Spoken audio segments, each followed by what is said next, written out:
us.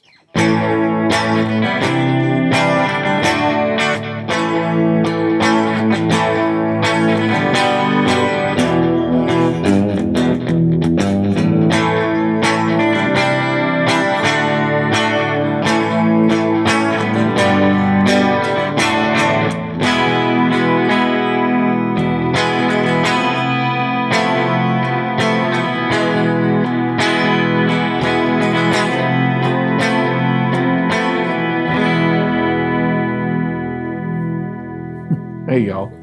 I'm Rob from the miniguitarsociety, and this is The Joy of Wrongdoing. I was working in the church for about a decade before the turn of the century, and one of the things that kind of stood out to me the most, and it still kind of stands out to me, is that when people first come into the church, they're excited and they have all this energy, and sometimes very well-meaning people will start adding impositions to them or start sharing some expectations of them that aren't exactly helpful. And what I mean is, somebody comes into the church and people expect them to be finished with their journey, not just taking out on those first steps. They'll very quickly move them into church leadership. So we have new energy and that kind of thing. Or they'll be very judgmental towards them because they expect them to know when we stand up, when we sit down, when we say particular prayers that are done from memory for most folks. And some of the new people don't know them. But the expectation is that they would know that language. They would know what we mean when we use particular terms, even though they've never had the opportunity to attend a class or to learn that stuff. And so what ends up happening is very well-meaning people, for the most part, end up stealing the joy of the people that have just come in. They kind of stomp all over it in some cases about people who are very excited at the beginning of their own journey. Now, for those of you who have been involved in the church and you've stepped away from the church, and for those of you who hate me even mentioning the church in these kind of things, maybe you sympathize with that. Maybe you understand. Maybe that's very similar to the experience that you've had in churches in the past. I've certainly had that experience being who I am in churches. And if you've got that in your head, if you can kind of understand that treatment, I'm going to run down some phrases that I want you to pay attention to. You shouldn't start off with a beginner guitar. You should never play a cheap guitar. The first thing you have to do before you do anything else is start on an acoustic and take lessons. Have you learned theory? You need to learn theory. Don't worry about learning theory. Just play by ear. Do you play an electric? Do you have a tube amp? You have a solid state amp? Well, you need to at least get a digital modeler. What do you use for your distortion? Do you use a tube screamer or do you use a fuzz pedal?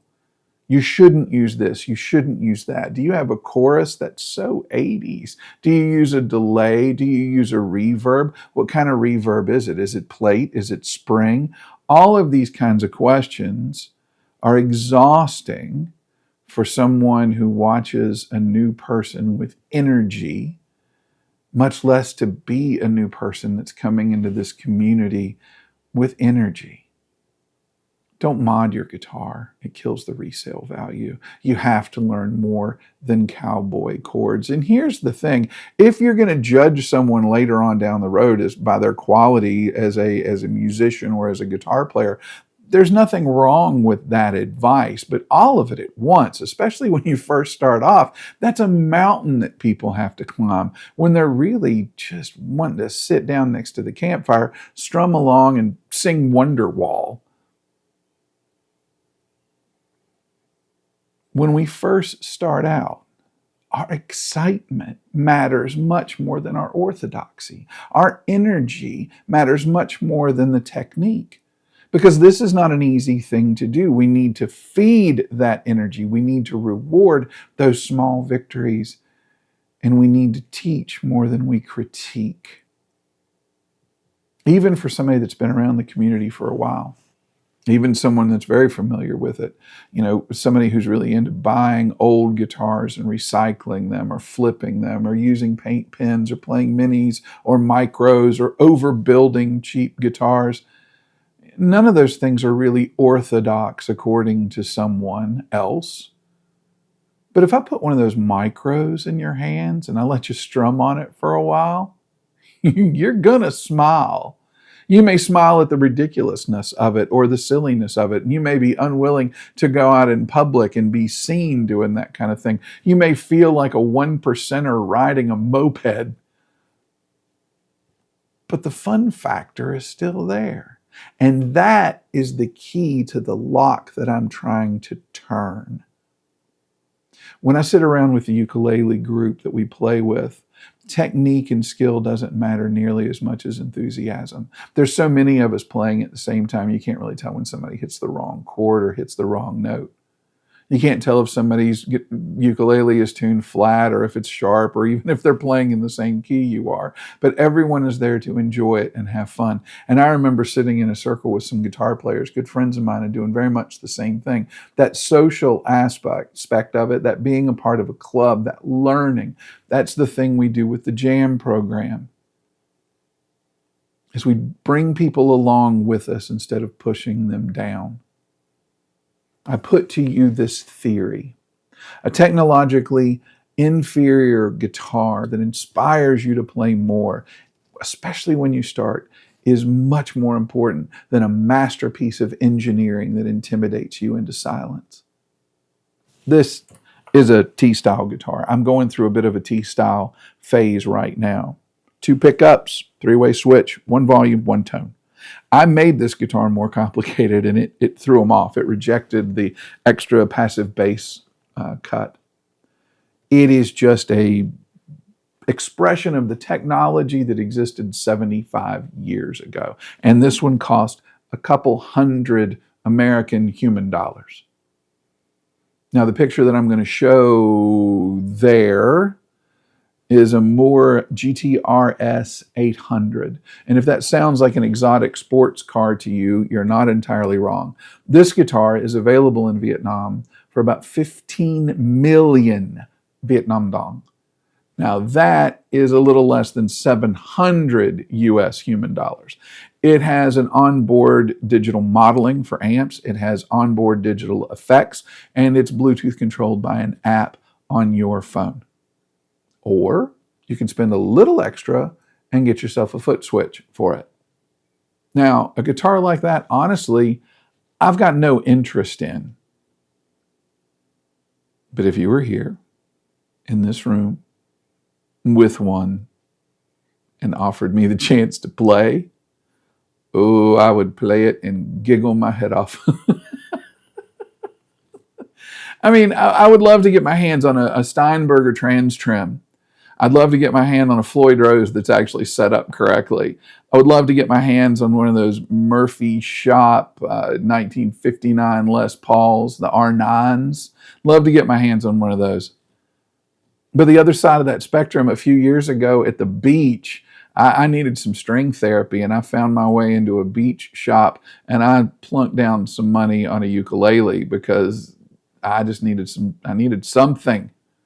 I needed something to play. A technologically inferior instrument that inspires you to play is more important than a masterpiece that intimidates you to silence. And I know that's not proper orthodox to think or to say, that I don't aspire to those guitars.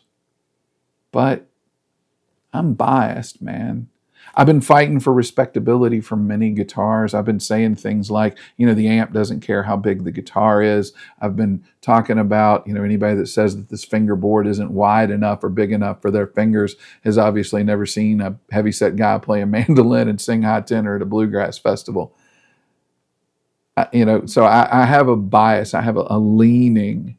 But what I'm saying is, enjoy being a little unorthodox. Enjoy being a little improper. And let's just enjoy playing. You be you. I'll be me.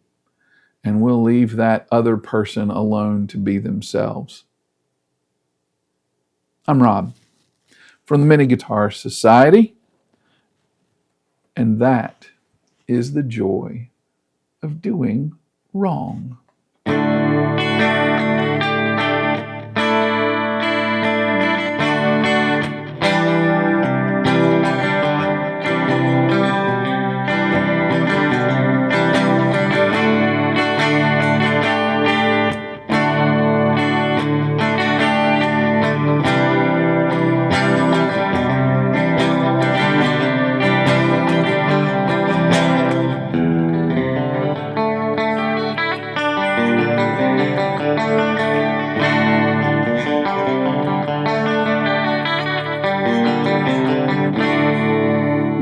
See that? That's the joy of playing it wrong.